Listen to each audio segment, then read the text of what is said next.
Cortez, welcome to the show, man. I just got to tell you, when I was playing basketball overseas, I used to watch a lot of battle rap, so I appreciate everything you've done over the years. I really appreciate your work, man. Appreciate that. We get a lot of love overseas, like a lot of people that play overseas, military people, like a lot of Free people time, say bro. like yes, and they say like it helps them remind home and like get back to what they were used to like at home. So that's a dope thing. We get that a lot. Yeah, I love the wordplay. I love the competitiveness, and that's why I fell in love with battle rap. Nah, so, that's fire. Yeah, that's fire. Yeah, we're gonna start with the Knicks though. Let's start with them. You see, you got the okay. I see Kiff, it. You know what I'm saying? I see it. Sponsored New York, man. It seems like this year the Knicks don't embody New York City quite like last year. How are you feeling about this year's team compared to last year's team? Okay, so last year's team was gritty. Yes. And I feel like they had a real like toughness to them. I do feel like Randall brought some toughness. Like, but it's like a give or take because sometimes he will go off the hedges and like people will be like, yo, it's like stupid plays or certain things that would like not be good for the team, but it gave us an edge. DiVincenzo, he wasn't backing down from anybody. Even Quickly, I feel like Quickly is someone that people are not really mentioning enough, that he had a toughness to him too. So when Brunson did come out the game, he still kept a certain pace and still kept a certain edge that you're not going to play with New York. This year, I think it's a lot more finesse, and it's like the personalities are like a little bland. Yeah. You feel me? I think the team is more talented this year. 100%. But I do feel like our bench is so lacking that's where it's like, it looks like we don't have the toughness because once Cat is out the game or once Brunson's out the game or Hart is out the game, it's like we're getting bullied. We're getting pushed around, especially in the paint. Our rebounding is not the same. Our offensive rebounding is not the same because that's where I think our bread and butter was last year. Yeah. And I do think losing Hartenstein, like, that was a huge, huge loss for us. Yeah, most definitely. I mean, you mentioned the depth, but how much of that is, Knicks fans are going crazy about Tibbs right now. Like, he's on the hot seat. How much of that falls on Tibbs for not creating depth by giving some of his bench opportunity? I like Tibbs. Yeah. And I feel like Tibbs is a New York coach. I also feel like he's gonna play his strong suits in order to win. Right. And I feel like he fully understood, maybe before the rest of us understood, that we don't have a bench. Okay. So, okay. He might have been foretelling that, and now you see him because I do feel like the Knicks are getting burnt out. I feel like Cat's getting a little burnt out. You saw Cat was hurt and they had to bring him back in, or he did bring him back in. I don't understand why would you bring him back in? The game was over. Those are the certain things because if you look at it last year, same thing happened. We're up 17. Julius Randle shouldn't have been on the court. Yeah. Hurt his shoulder, broke his shoulder, didn't play for the rest. That was his last game as a Knick technically. So, these things like it is something that like it annoys Knicks fans, and I understand it. But let's not take away from the fact that this is the best season we've had in 20-something years, maybe almost 30 years. It's also, we are contenders. I do feel like we have some growth. We do have to like live and learn. I think people like Brunson, Hart, they've already been battle tested because last year was such a learning experience for the team. But two people, again, DiVincenzo and Hartenstein, that grew with the team aren't there. So it's like now Cat's got to get to the learning curve. Now even OG, because he didn't play fully last season, he's got to still learn. Bridges, for real. Bridges is the one that's really annoying me. I'm not going to lie to you. Do you think they should have made that trade in hindsight? It was like 5 firsts and a swap. What really bugs me? We could have just drafted him. We could have drafted him originally. That's true. You He's get part of the saying? Original process with the Sixers. Yes, yes. Yeah, so like we could, I think we chose Kevin Knox over him. Like we could have drafted. We could have also him. drafted your favorite player, Tyrese Halliburton. Oh man, we're good. but Bridges is nice. I just feel like the inconsistency on the offense is one thing, but if you're getting cooked and we brung you for defense, that's a problem. Because the reason why we said we'll give up these 5 picks and gave up our flexibility is because we believe that, okay, OG and Bridges are going to be what we hone our defense around, and we lost that. You understand? We also technically, when we made the trade, we still had Hartenstein. I don't think he signed with OKC yet. So it was more of a picture he would have had to take a pay cut for that to work out. Yes, and I'll be honest with you, Brunson took a pay cut. He did. We're going to need to do some things, I think, in the future in order to sustain his team, or I really see that Bridges might be the one that's going to get traded to give us some flexibility to build around. Well, I think he's the piece because OG is the second highest player on the team. If he stays who he is, he's going to be good. But Bridges has a lot to prove right now. Would you have made that trade looking back at it, or is it still a TBD for you when we're talking about Randall for Cat? I know DiVincenzo was involved. There were some other things involved, but would you have made that trade looking back at it? Initially, I was upset, but nah, Cat is balling. Cat brings a whole different element to New York that we haven't had since maybe Patrick Ewing. Right. You know, you cannot take that for granted as far as big men. I think Cat is the reason why this year we've dominated teams like Milwaukee and we've dominated teams like Denver. I always feel like Milwaukee and Denver had our numbers because we didn't have the right big men. Not saying Mitch and Hartenstein weren't a good combo, but a 3-and-D center that is learning how to play in and out. I think at times when he was in Minnesota, he would rely on the 3. Mm-hmm. I think coming back to Tibbs and Tibbs fully understanding his strengths, he's really drilled that into him. Like, listen, pick and pop. You got your 3, spread the defense, bring them out, and then drive. And he's been doing that all year. It's been 3-3, head fake, boom, to the rim, to the rim, and once. Great. And him, he's just gonna get better at that. So I feel like that trade was worth it. Randall's been kind of quiet in Minnesota. Mm-hmm. DiVincenzo hurt us though, because I feel like DiVincenzo was our bench. Hart was going to be our bench, and I feel like that would have gave us the flexibility that we need. I feel like the pieces that we're missing now are the pieces we had last year. Quickly, DiVincenzo, Hartenstein. If we had those type of elements for the bench, it's nasty for the rest of the league. Nasty. Telling you. You mentioned the Bucks. You mentioned the Bucks, bro. How are you feeling about that Giannis New York Knicks buzz? It ain't happening. You don't think so? Nah, bro. Would you like it though? Would you like it for the Knicks? Be honest, I don't know. Who we trading for him?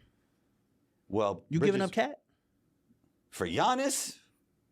Yeah. Yeah. Yeah. Okay. Because Giannis is just a better player, and Cat's one of the most skilled centers ever. But Giannis is just a better player. You got to match the contracts, right? Yeah. So if you match the contracts, who else we got to give up? We got to give up Bridges, or we got to give up. Well, I didn't read the whole CBA before this, but but that's the buzz though. Giannis. Yeah. I mean, who would you give up? Bridges, OG. Yeah. Bridges and OG could go. If we getting Giannis and we keeping Cat and Brunson, yeah, it's a wrap. It's weird that you got Mikal, OG, and it feels like this team could have been even better defensively. But then you have Cat and Brunson, who are both liabilities on defense, and that's the reason why it could be shaky on the defensive side. Because it's been really bad lately. Mm-hmm. It's been really bad with the defense. I mean, Boston was just like doing whatever they wanted, and so was Cleveland. And the crazy thing is, when we beat Cleveland in the playoffs, we bullied them. Like, bullied them. And this year, it's like completely different. It's like teams fully understood that offensive rebounding, those tap outs, those things were so key and unique for us, even against the Sixers last year, even against Indiana before we got burnt out. Like, those were the things that kept us in those games. And we're not doing none of that. When we hot, nobody's really beating us. Like, when we shooting 50%, 60% from the field and everybody's hitting, is great.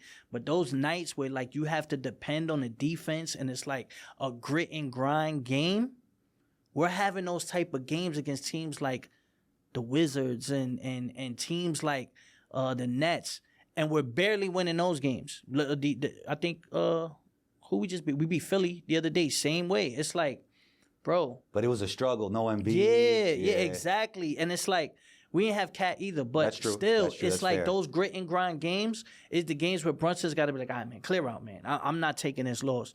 And we can't do that because that was our problem last year. If we made all these trades to avoid that, why are we still in that predicament? And I feel like that's the problem. Because at least last year, we was in that predicament, but we had tons of flexibility and a wider, a bigger bench, like more variety that we could do. And now it's like we're running so thin. And we still got to rely on Brunson for certain games, and that is not good.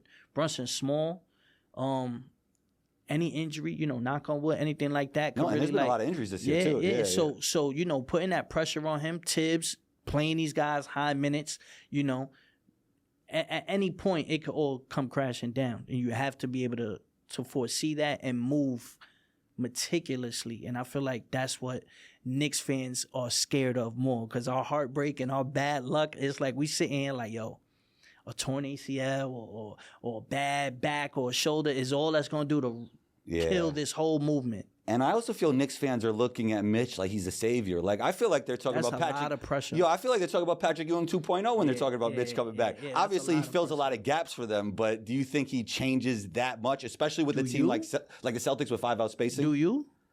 Not against the Celtics. When you have Porzingis healthy, that's tough. See, Porzingis, another one we had. Like that's what I'm saying, right? But like he makes Boston different. 100%. He makes them unique. Yeah. 100%. And that's what Cat is supposed to do for the Knicks. But when I'm watching the game and I see Luke Cornett killing us, that's what pisses me off. Like, Porzingis is like, he's nice. You feel what I'm saying? He's an all-star. I get it. When you see Derek White or you see Tatum going off, it's like, okay, these guys are elite players. But when you see Luke Cornett coming into the game and killing us on the rebounds, on the offensive glass, catching alley-oops. He caught an alley-oop against us.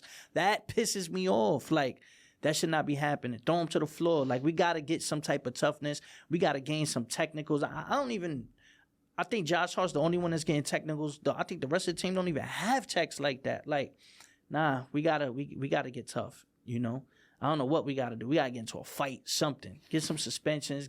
Remo thinks fighting should be a part of the NBA, man. Yo, a lot of people been saying that lately. You know what I'm saying? Let them meet at half court. They can't lead a circle. Just, you know what I mean? Scrap it out a little bit, So we appreciate your support, Cortez, because we saw you comment on the He's With Us post, which is a different pod, but Remo's there.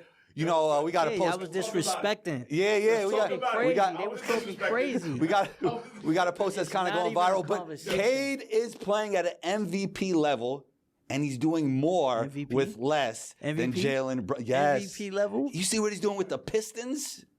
With all due respect to Malik Beasley and Tim Hardaway Jr. But they got 9 games. Yeah, like 7 wins in a row. Nah, it's more. I think they beat Boston. Okay. They beat Boston or Cleveland the other night. They beat Boston. Okay. And he's not a liability on defense like Brunson. I think that's the big difference, He is a two-way player, right? Yeah. I got to see more of Cade. I got to see more of Cade because he's been playing in Detroit.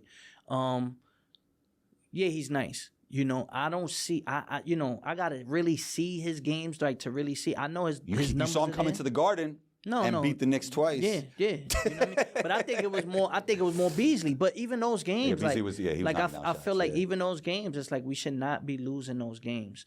But Cade is nice. No doubt about it.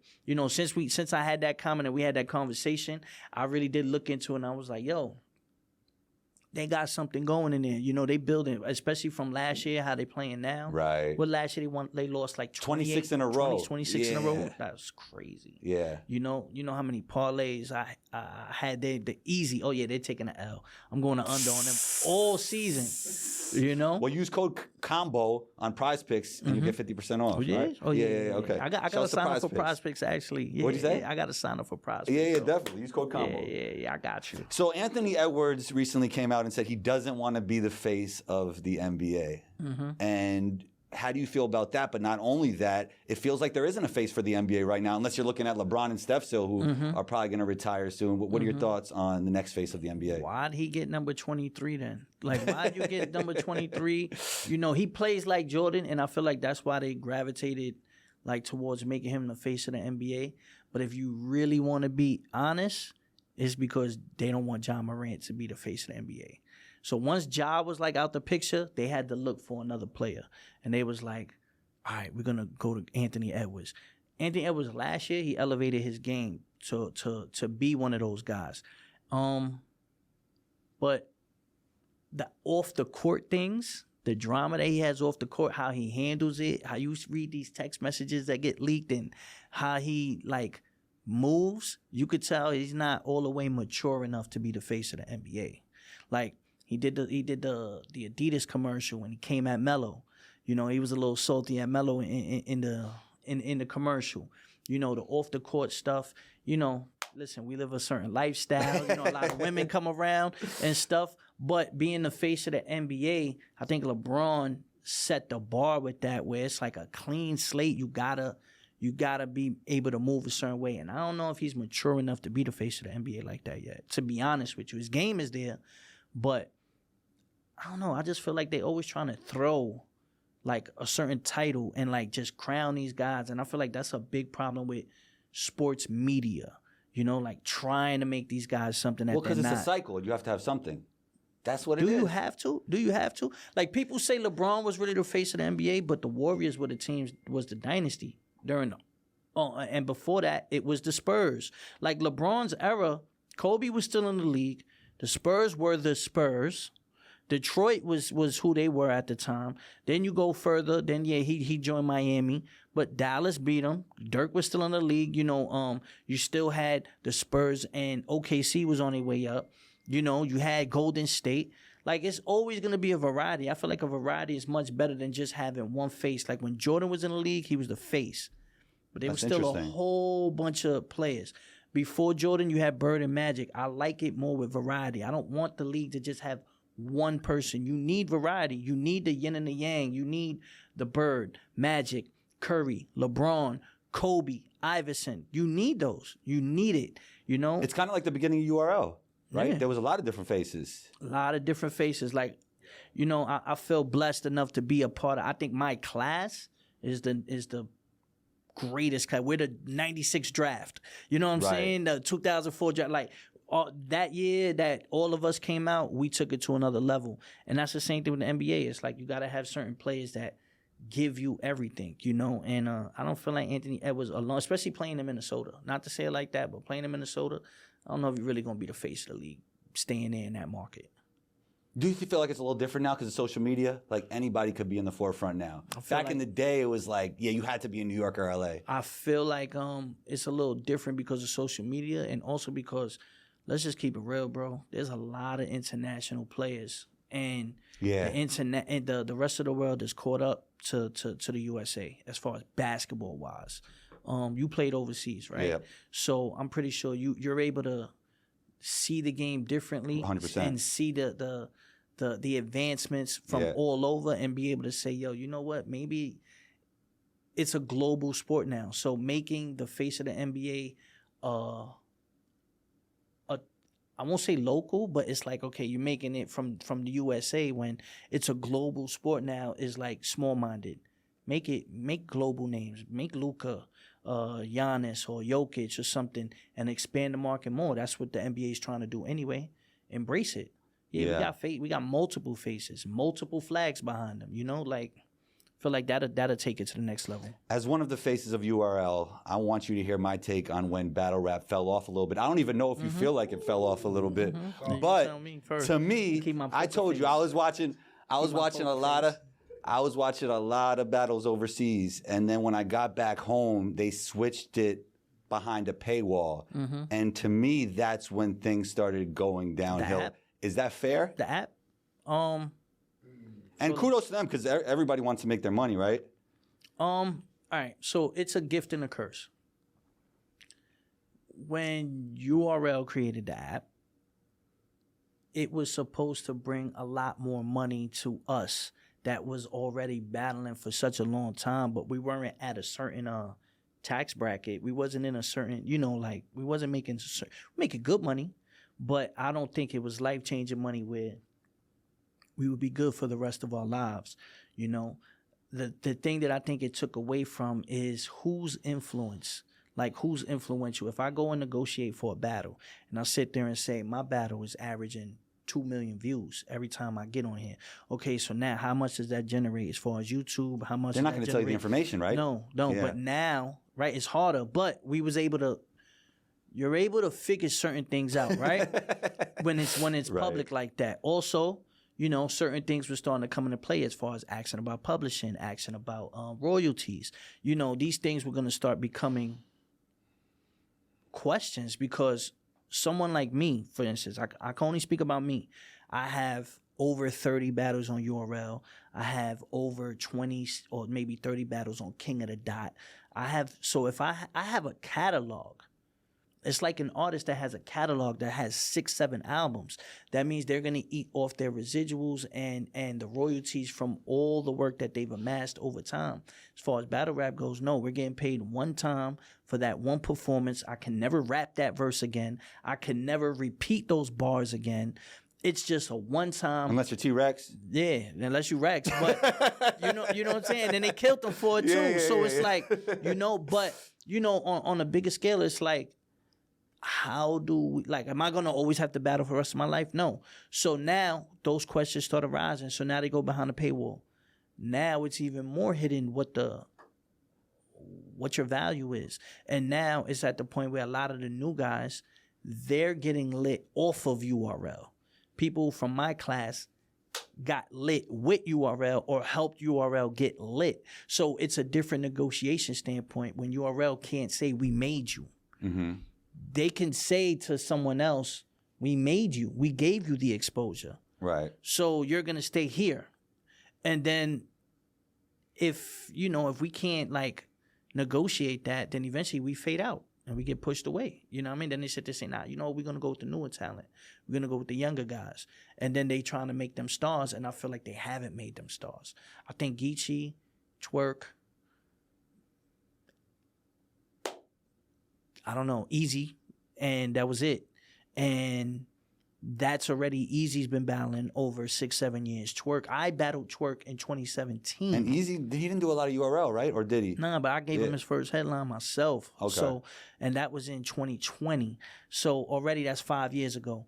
Twerk, I battled Twerk in 2017, and that was his first Summer Madness. So that's already 8 years. So why are we considering Geechee, Twerk, and Easy the new guys? You've only made 3 faces in the last 7-8 years. Before that, you might say Briz and T-Top. And what's the biggest reason for that, you feel like? You can put my guy Lou Castro. I think Lou Castro has been Okay, so no. Yeah, what I'm saying, okay, so what's the biggest reason for this? That's my question. I feel like it's a business thing where they're good with making their money. They're good with their standpoint is, and it's a format that's just this one way. And I also feel like other leagues didn't hoard any talent. They didn't develop anybody. They didn't create they just tried to create another URL system. They were using URL artists. Right, like, right. You know what I mean? Right. I feel like that's the good thing what Remy and Easy's doing. I feel like they're building a new roster and they're building new talent and they're not using people that URL had. They're trying to build their own farm system, and maybe that eventually can get them to the next level. But right now, it's dead because everyone's just following one format. Let me go on YouTube and let me just put a battle out. Mm-hmm. There's no other, nobody thinking outside the box on how to market it, how to push it, how to develop it. Even the time limits are the same. Give something different. You know what I mean? What's going on in NCAA is not what goes on in the NBA. The rules create are different. Create your own culture. Yes. Yeah. You know what I mean? Maybe we should do some judge battles. Maybe there should be more beat battles. Maybe there should be other things, It sounds like you should create a league, Cortez. Listen, there's NDAs that gotta be spoken about for certain ideas are out there. But, there are ideas even for me that I've looked at and I sat there and say, there's, but you have to know the business and know certain people.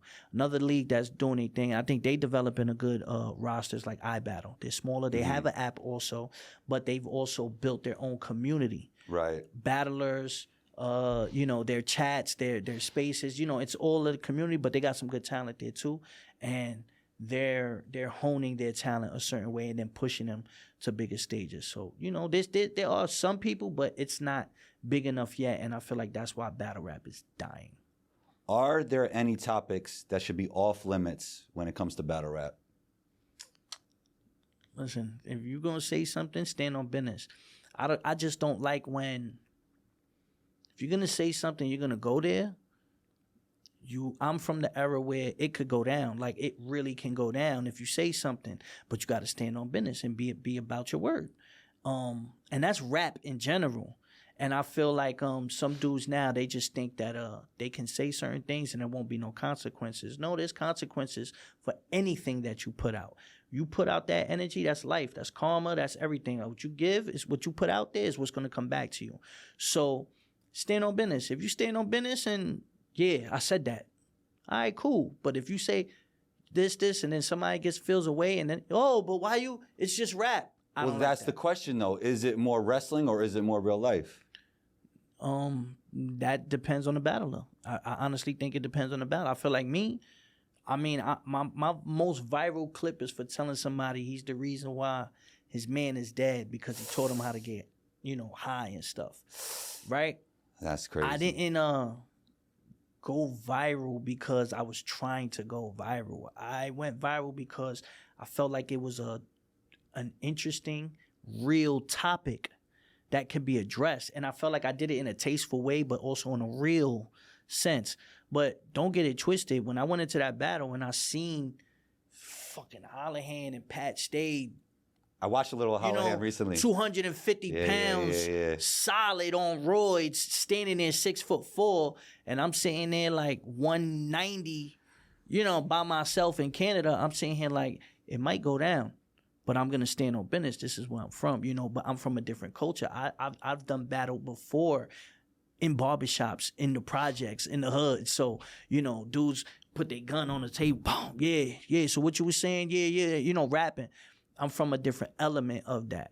But I just don't like when dudes they try to portray the image and then they're not really with the smoke after. You know, if you're gonna be with the smoke, I'm not promoting it, but it can go down like that. This is what it is. It's an aggressive sport. It's an aggressive culture.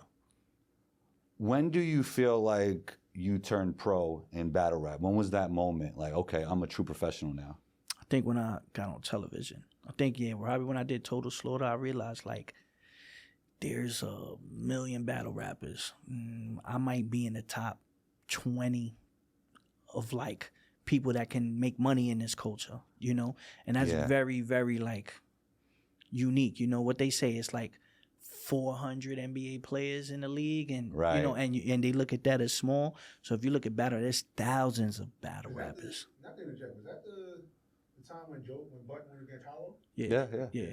That was the whole thing. He started smoking cigarettes on stage. Yeah, that was a crazy. I wasn't there for that event, but watching it in real time, I was like, oh wow, because that was pretty much what everybody in the barbershops was talking about. Yeah. Can the battle rappers beat the mainstreamers? Mainstreamers, Right. I think at that, crazy event. because at that time, I think Cannabis tried to come back.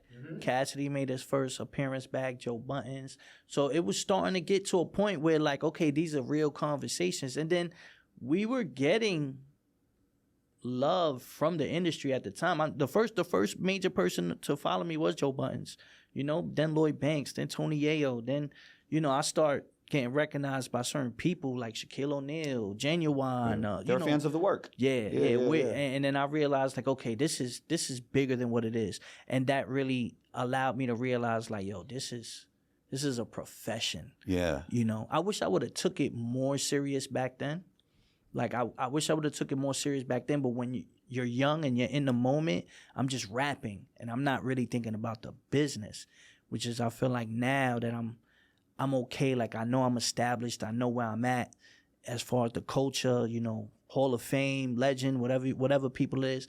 But now I could sit back and be okay, cool. I could rap whenever I want. Let's get the business right, So let's say Drake hits your phone, Cortez, about a year ago. Won't be the first time, but... Okay. About a year ago. How should I handle this Kendrick battle? What would be your advice to Drake? Don't just assume that what you think is gonna happen is how it's gonna go. Because I feel like that's what he thought. He thought he's gonna rap and I'm gonna rap. I'm gonna smoke him. I got the numbers. Everybody's gonna fuck with me, and that's it. And that was a big mistake. It was too cocky. Once you get too cocky, people... He took him lightly? He took Kendrick lightly? I think so. I think his diss tracks were dope, but he was dissing everybody. And it's a classic case. Jay-Z, when he did Takeover, he didn't just diss Nas. He dissed Prodigy. He dissed everybody. And then Nas said, I'm going to focus on you. and break you down for 3 verses. And I feel like Drake did the same thing. He's doing that ASAP. He's going at Future. He's going at Metro. He's going at Rick Ross. Oh, yeah, now let me throw some bars at Kendrick. And Kendrick was like, I'm going to rap about you. And when you at a certain level, a great rapper is a great rapper. You got to focus on who's in front of you. You know what I mean? If this person wants to smoke and he made a mistake. Do you look at Drake differently now after this battle? Yes and no. I don't take nothing away from him. I still think he's a great artist. I still think he's one of the greatest to do it.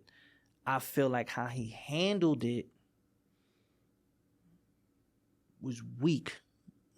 In the fact that all right, there's 2 things to the suing. Him allowing people to see how the industry works is a good thing for all the artists.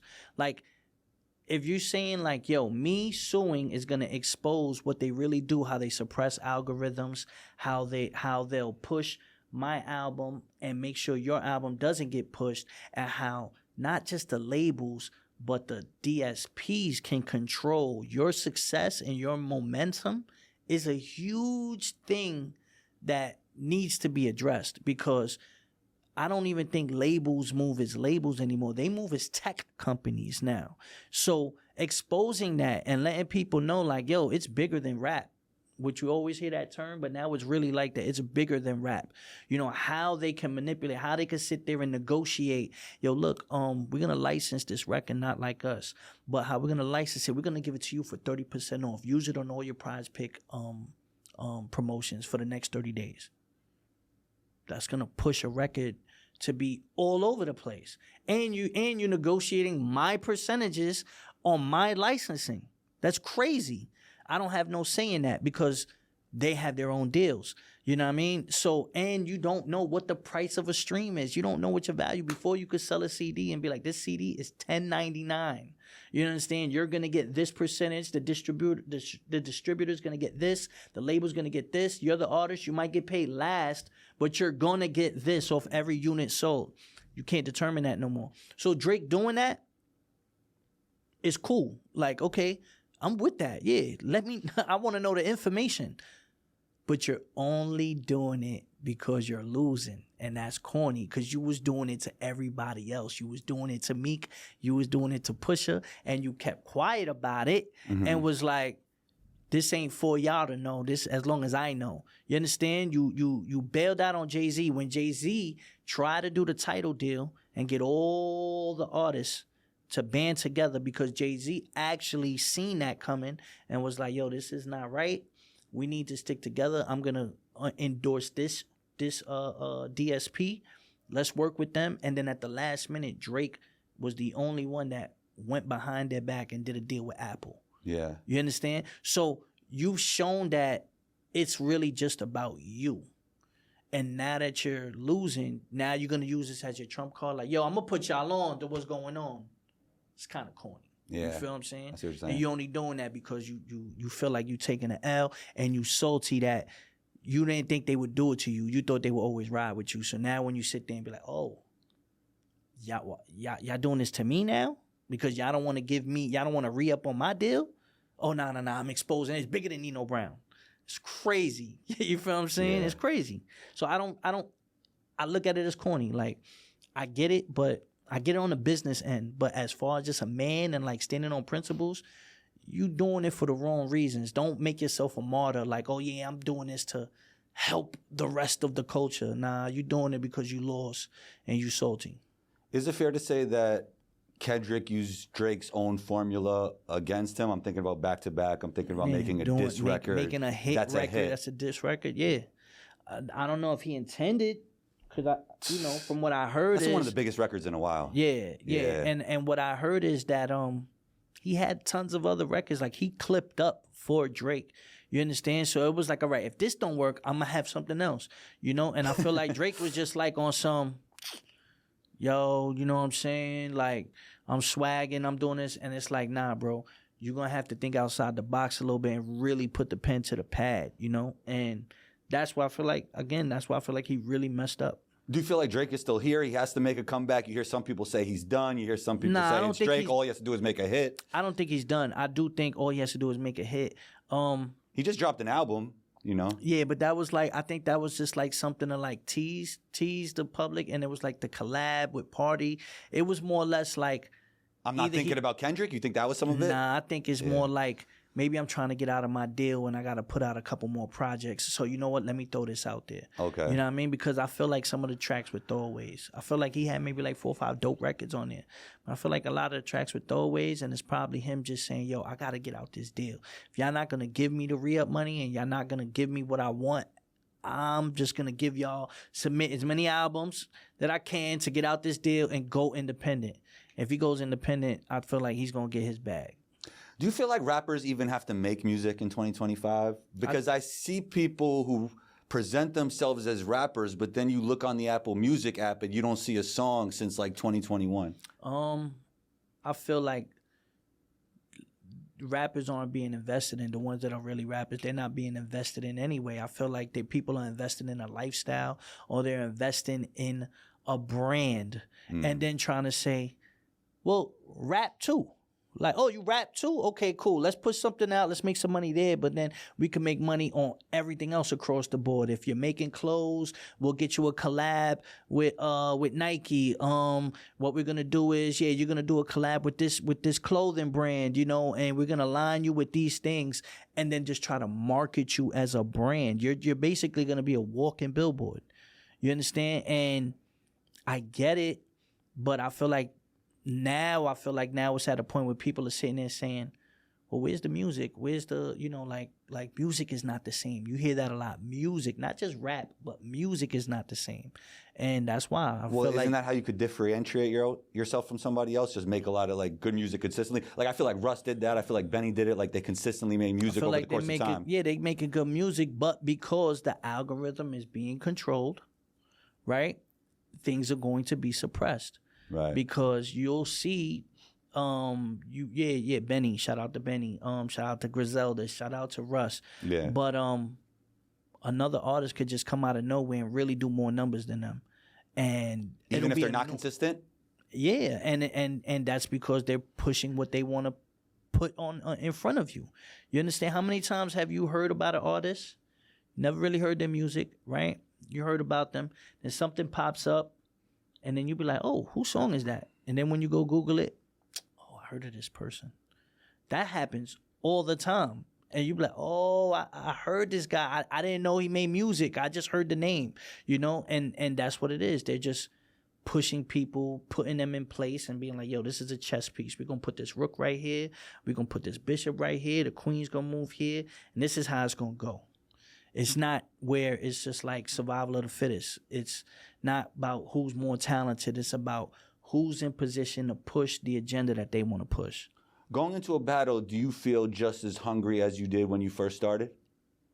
At this point, yes. Me, since I took a break from battle rap, and now that I'm coming back out, I feel rejuvenated. I feel like a brand new Cortez, you know? I went through a lot the last couple years. So behind the scenes, I really had to get things focused with me mentally. And I feel like when my recent battle that I just had, it like allowed me to like be Cortez again. And then seeing a reaction when people were actually saying, well, this is the old Cortez. This is the Cortez we fell in love with. It's allowed me to sit there and be like, all right, cool. I know it wasn't me. It's about your mind state, my mental. So, you know, I do feel like I'm back. What have you learned about human nature and business within the course of your time? Because you've been in the game a long time. Mm-hmm. When I'm talking about you being in the industry of battle rap. What do you mean by human nature? The way people move, you know, maybe some people... You're only as valuable as... Your value is always going to be tested by who you are at that moment. You know, if I'm the hottest dude in the game, which I have been at one point, I was able to get whatever I wanted. And then there's times where I was quiet and it's like you can't get certain things that you may even deserve just for your time that put in. Nah, it don't work like that. It's never going to work like that. It doesn't matter how valuable you think you are. If you're not valuable to this particular move that we're doing right now, then we have no reason for you. So you got to make sure to be able to utilize people the same way, or be able to make sure that you're always valued and respected. Your leverage is your celebrity. About to get to some Mount Rushmores, but I wanted to ask you this. What's the most underrated aspect when we're talking about someone being a great battler? I think you got to be yourself. Like Okay. as a rapper, you have to be yourself. Which leads to consistency, right? Over Yes, time? yes, Yeah. because you're not creating image. Like you can learn how to do metaphors. You can learn how to be personal. You can learn how to multi-syllab and all that, like the technicalities of it. But you ever hear somebody that they're rapping and they're rapping very good and efficient, but you just be like, You don't feel it? yes, you don't feel it. Yeah. So you have to be yourself, even if it's something that I may not want to hear, right? It could be a nerd rap that's rapping about algebra, but if he's a fucking Like mathematician, Sharon, like some yeah, shit. not even, but like Sharon is someone that really is who he is. Yeah. And the way it comes across, it's like, this is why he's had such a long run and so much longevity in the game. He's himself so calm. When he was at the height of his game, Yeah. he was just so calm that people was like, yo, be careful with that white boy right there. You know what I mean? Yeah, And it goes for that. You have to be yourself. And if you maintain yourself and you find yourself as an artist, this goes for battle rap, rapping, whatever it is that you do, basketball, Podcasting. whatever it is. If you find yourself, you're going to succeed. Look at Joe Buttons. He might not have been the biggest rapper, and many people thought he was talented lyrically, but he didn't reach a certain plateau. He stayed himself. He went into another avenue. Now he's got his leverage and got his credibility. You understand? So we're going to take you through some Mount Rushmores, all right? all right. Mount Rushmore of battle rap. You want me to go first or you want to go first? You go first. I'm going to go Uh-huh. Lux, Clips, Hollow, Daylight. Daylight. Lux, Mook, Hollow.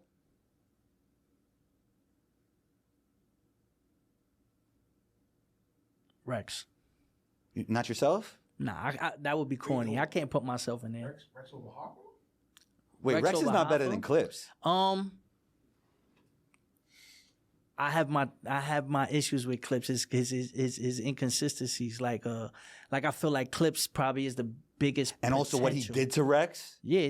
That was Nah, crazy. I yeah. rewatched that battle like 200 times. You know what I'm saying? Like Clips is amazing. You understand?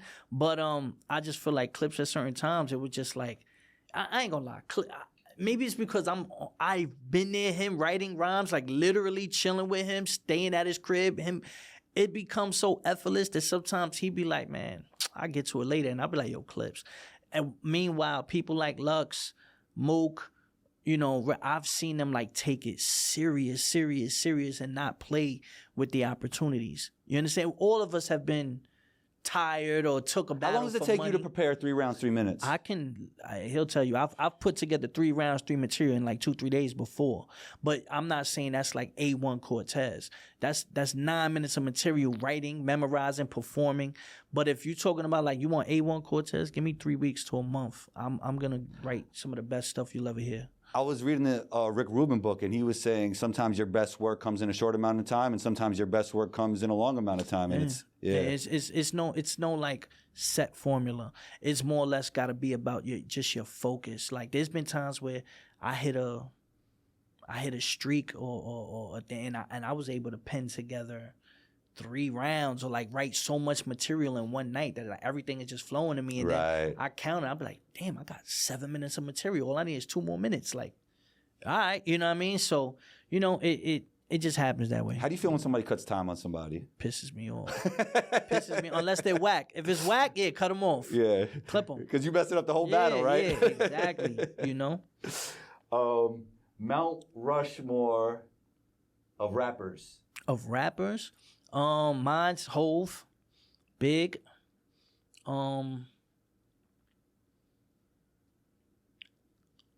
50. Hove, Big, Fifth. And for me personally, it would be. It's got to be Nas. It's got to be Nas then. Okay, I'm going. It's so hard to find because I have like a 5, 6 names that like just like It's tough. yeah. All right, I'm going Hove, Jadakiss, Lil Wayne, and Nas. Nas. Yeah, that's what I'm going with. No Big. Why not Big? I'm curious. Like Longevity. I think Big. There was a chance that Big would have been better than Hove, but Hove's longevity. And then to me, Jadakiss is like probably the odd one for most people. I just think nobody raps better than him. Okay, can I throw a curve? Can I ask you a curveball? Yeah, ask me a curveball. Mount Rushmore rap albums. Get Rich or Die Trying. Mm-hmm. Reasonable Doubt. Mm-hmm. Illmatic. Those are 3 names that I said on the Mount Rushmore. Blueprint. Ooh, all right, that's good. Give Hov 2. Yeah. Was that? Get Rich or Die Trying for me. It Get Rich or Die Trying, and then it Life After Death though. I feel like it's the best double CD disc. Yeah, is amazing. You understand? And then I do have Hov. I have Reasonable Doubt and and Blueprint, and then.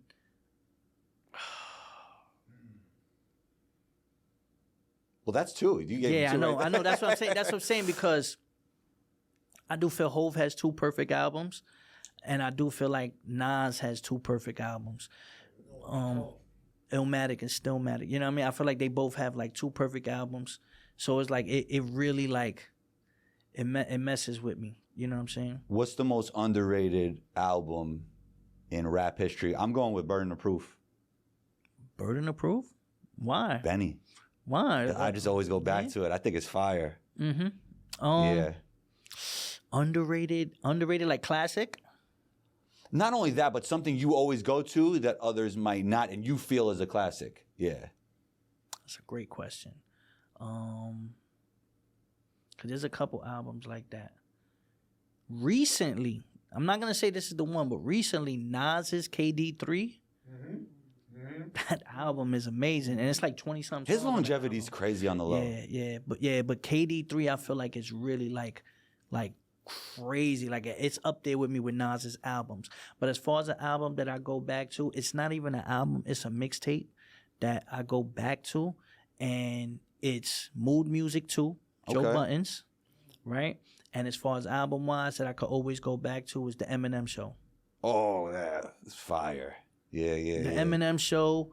Because you could play that straight through. Yes. Yeah. Yes. The Eminem Show. Like, even though people like Marshall Mathers LP and they like Slim Shady LP. But it feels like people don't go back to M's music like some other artists. No, I feel like it's a moment. Like, M was a moment that if you wasn't there, you might sit there and be like, what? But if you was in that moment, you would fully understand what he did, the doors he opened, the cadences, the rapping. Like, I have a Mount Rushmore also of rappers that I learned how to rap from. Okay. You understand? What would that be? And that would be Joe Buttons, that would be Eminem, that would be Hove, and that would be, to be honest with you, this is a crazy, crazy person that I listen to all the time to think of, but Keith Murray. Because Really? Keith Murray, I used to listen when I was younger to understand punchlines. He was like a punchline person before. And the most beautifulest thing was the first album I bought with my own hard cash, like coming out of school. When I bought it, I was like, how's he putting the punchlines together? And he had like different lines, like, just witty punchlines. I was like, okay. So I learned from him. Then Hove, I learned how to put reality, the drug talk, the things that I've seen, especially from the same neighborhood. Joe Buttons, I learned how to be emo. I learned how to talk about my relationships. I learned how to talk about my reality and not be shy about it and try to put on an image as a rapper. Be vulnerable. Yes, yes. Yeah. And then who's the other one I said? Eminem. Yeah. I just learned how to put together like masterful writing, multi-syllabs and stacking and cadences and flows and patterns and stuff. So. Real quick before we get to the Mount Rushmore, what's more important in battle rap, the bars or the angles? The bars. Okay. The bars. Yeah. If you have an angle, but it's but there's no like wittiness into it. It's whatever. It's like when Holohan said you got through Canada border. Yeah. He called me a Madison Square Gardener. Okay, the Mount Rushmore of New York Knicks basketball players. I'll go first. Patrick Ewing.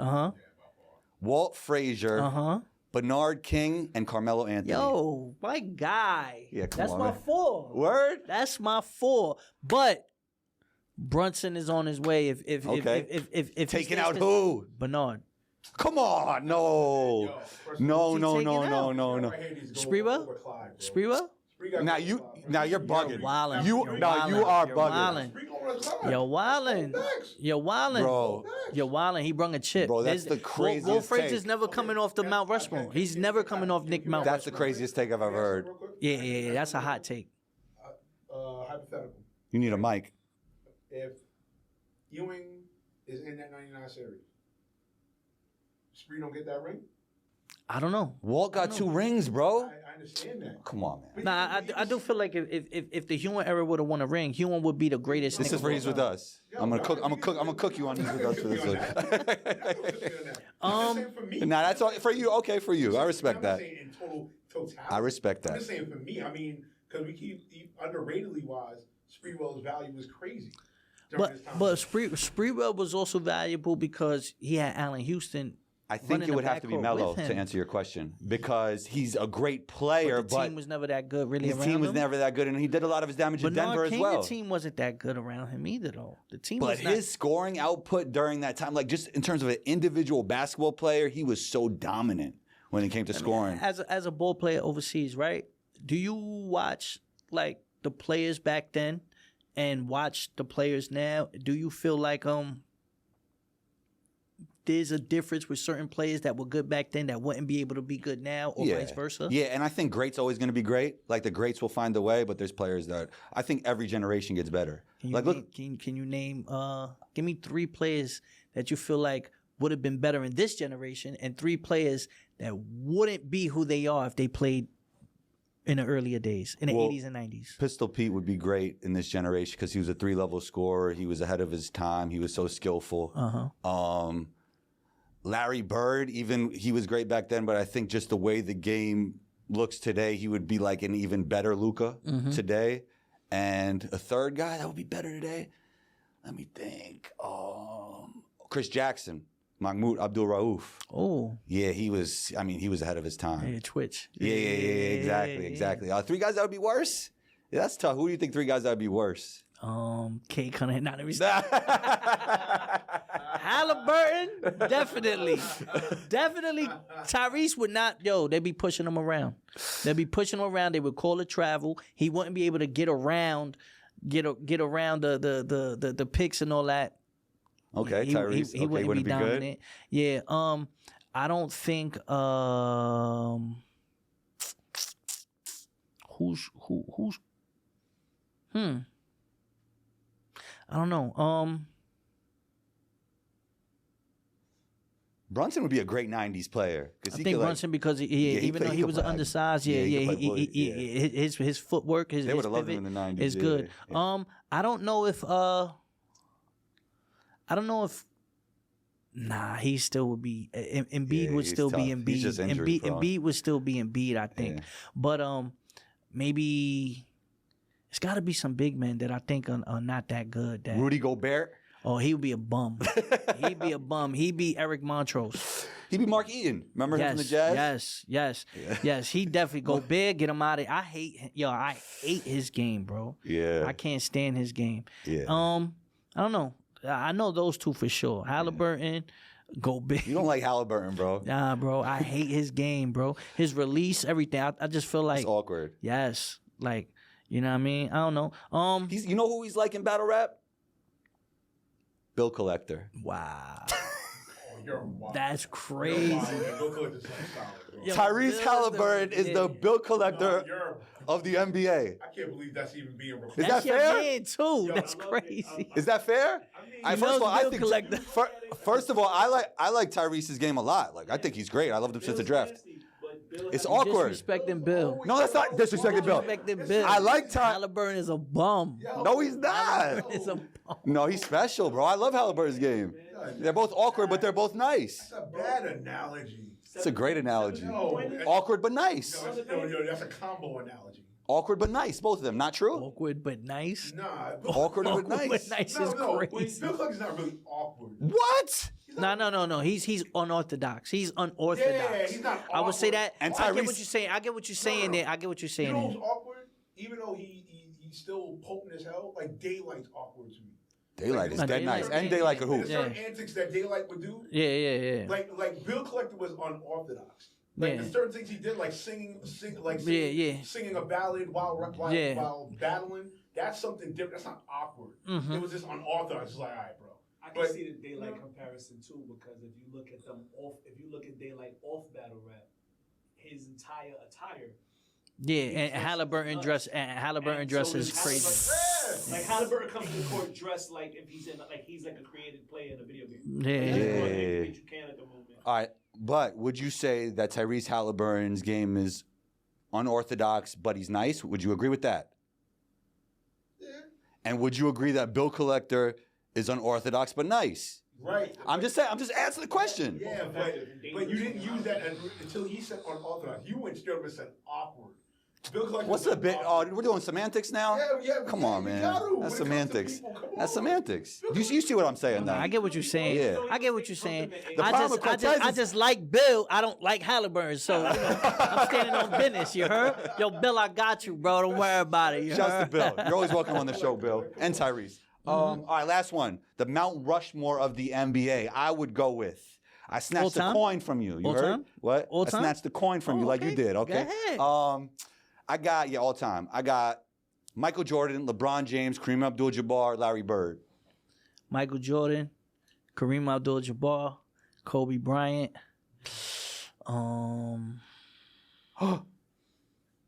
No, you're not gonna. Don't do that. Don't do that. Come on, bro. Steph Curry. Oh, you left. No, Bron? No. We'll end it on that. Thanks for taking the time, Cortez. You're always welcome back and talk soon. Peace.